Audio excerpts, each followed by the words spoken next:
మాజీ మంత్రి కాకాని గోవర్ధన్ రెడ్డి అబద్ధాలు చెప్పడంలో పిట్టల దొరను మించిపోయారని ముత్తుకూరు మండల టీడీపీ అధ్యక్షుడు నీలం మల్లికార్జున యాదవ్ తీవ్ర స్థాయిలో ధ్వజమెత్తారు.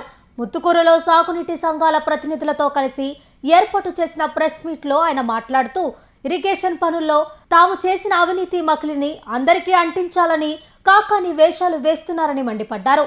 ఎమ్మెల్యే సోమిరెడ్డి చంద్రమోహన్ రెడ్డి పర్యవేక్షణలో కాలువ పనులు అత్యంత పారదర్శకంగా జరుగుతుంటే కాకానికి కడుపు మంట ఎందుకని ప్రశ్నించారు. ఈ పిట్టల ధర అంటే గతంలో మేము చిన్నపిల్లలు చూస్తుండేవాళ్ళం. నోటికి వచ్చినట్టు ఇక్కడ మాట్లాడుతూ ఉంటాడు. అట్లాంటి మాకు పిట్టల ధర ధైర్యం మనకి కాక వచ్చాడు అంటే అబద్ధాలు కూడా అంత అనర్గళంగా మాట్లాడగలుగుతున్నాడంటే కాక టాలెంట్ ఎంత గొప్పదో అర్థం కాకముంది. ఈరోజు ఆయన వచ్చే సోమిరెడ్డి అవినీతి చిట్టా అంట. అసలు నీ చిట్టాల శుభ్రాడు నువ్వు చిట్టాలు నీ దగ్గర ఉన్నాయి. మా సోమిరెడ్డికి చిట్టాలు నువ్వు అంటించాను నువ్వు చేయాలంటే కుదరదు. సోమిరెడ్డి చంద్రమోహన్ రెడ్డి గారు ఎమ్మెల్యే అయిన తర్వాత వెంటనే కాలువలు శాంక్షన్ చేస్తే తమరు పరిపాలనలో 3.5 సంవత్సరంగా కృష్ణపట్నం కాలువని పట్టించుకున్న పాపాలు లేకపోతే ఈ రోజు చంద్రమోహన్ రాగానే గత 1.5 సంవత్సరం క్రితం టెండర్లు పిలిచి ఆ కాలువ పని చేస్తుంటే మీ పార్టీ నాయకులు కూడా వచ్చే కాలువ దగ్గర నిలబడి చూస్తున్నారు ఇది పని జరుగుతుంటే. అప్పుడు నువ్వు గాడిలు కాస్తున్నా ఎవరు శంకరావుతున్నావు. అప్పుడు కంపెనీ నీకు పని చేసినప్పుడు 1.5 సంవత్సరం అయిపోయిందంటే ఇప్పుడు మళ్ళీ గుర్రపటాకి వస్తుంది. గుర్రపటాకి ఎందుకు వస్తుంది? నీళ్లు ఉన్నప్పుడు గుర్రపటాకి రాకుండా ఉంటుందా, పచ్చిగడ్డి రాకుండా ఉంటుందా? పని అయింది, పని చేసాం, నీళ్లు వదిలేరు. గుర్రపటాకి రావడానికి మళ్ళీ ఎన్ని రోజులు పడుతుంది? ఒక మాజీ మంత్రిగా కాలంలో గుర్రపటాకి రావడానికి ఎన్ని రోజులు పడుతుంది తెలీదా?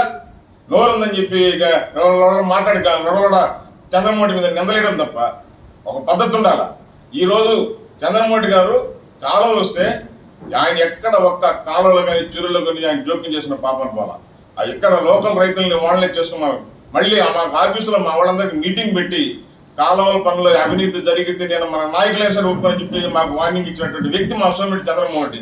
అట్లాంటి వ్యక్తి గురించి నువ్వు అవినీతి మరకనండి చాలా చూస్తూ ఉండవు. నీకు ఒకటి ఉన్నట్టుంది. నీకు రోడ్డుకు ఉంది అబద్ధాలు చెప్తే కొంతమంది అబద్ధాలు చెప్పకపోతే తలగా పెరిగిపోద్దంట. అట్లా నీకేదో శాపం ఉన్నట్టుంది. నీకు ఆ శాపానికి ఏదో సమస్య ఉంటే మేము చేస్తాం. ముందు నీ పద్ధతి మార్చుకో. గతంలో మన చంద్రమోహన్ గారిని నువ్వు ఇష్టం వచ్చినట్టు ఆయన మీద అవినీతి ఆరోపణలు చేసినావు. సింగపూర్లో ఆస్తులు అన్నావు, అక్కడ ఆస్తులు ఎక్కడ ఆస్తులు అన్నావు.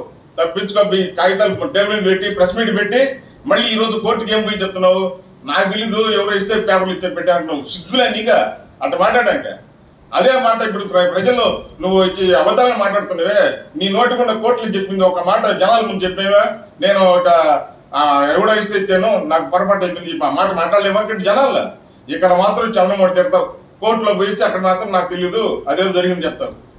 ఇక్కడైనా నీ పద్ధతి మార్చుకో. నీకు ఆ పద్ధతులు మార్చుకోవడం కోసం నీకేమైనా యాగం చేయమని చేస్తాం స్వామి. కాకా నువ్వు మారు కాక.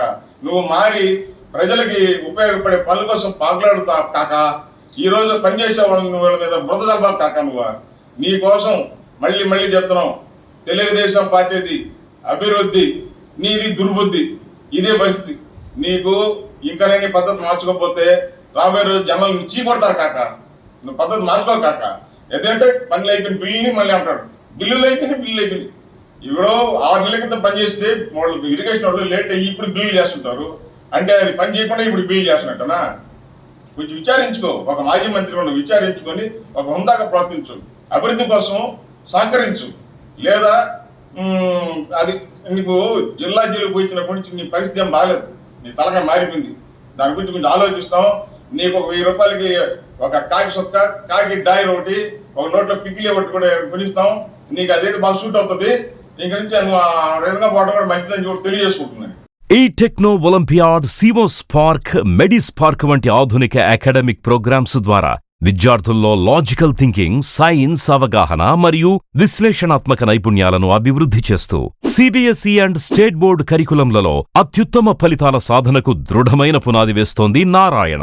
అనుభవజ్ఞులైన అధ్యాపకుల సమగ్ర మార్గదర్శకత్వంలో ప్రతి విద్యార్థిలో logical thinking and analytical skills కి పదును పెట్టి జాతీయ స్థాయి విజేతలుగా తీర్చిదిద్దుతూ వారి ప్రతిభను శిఖరాగ్రాలకు చేరుస్తోంది నారాయణ. అత్యాధునిక డిజిటల్ క్లాస్ రూమ్స్, అత్యుత్తమ ఫిజిక్స్ అండ్ కెమిస్ట్రీ ల్యాబ్స్ తో కూడిన సాంకేతికతతో కూడిన విద్యా వాతావరణం, విశాలమైన ప్లేగ్రౌండ్, పరిశుభ్రమైన డైనింగ్ హాల్లో రుచికరమైన పోషకాహారం, సౌకర్యవంతమైన హాస్టల్ సదుపాయాలు కల్పిస్తోంది నారాయణ. 2026-27 విద్యా సంవత్సరానికి అడ్మిషన్లు ప్రారంభం. వావిలేటిపాడు, ధనలక్ష్మీపురం, నెల్లూరు.